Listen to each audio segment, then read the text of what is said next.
যদি সরকার জাতীয় পার্টিকে নিষিদ্ধ না করে তাদের সাংগঠনিক কার্যক্রম বন্ধ করার উদ্যোগ গ্রহণ না করে, তাহলে ছাত্র জনতা জাতীয় পার্টির কোন কার্যালয়ের ইট পর্যন্ত রাখবে না।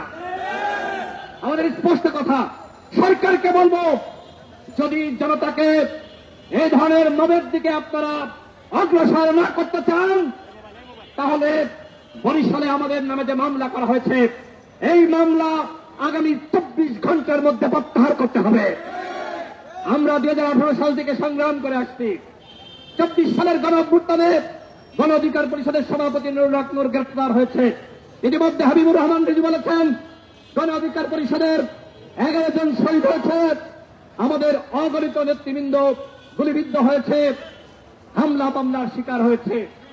18 সালের কোন স্বস্তের আন্দোলন না হলে এই বাংলাদেশে কোন গণঅভ্যুত্থান হতো না।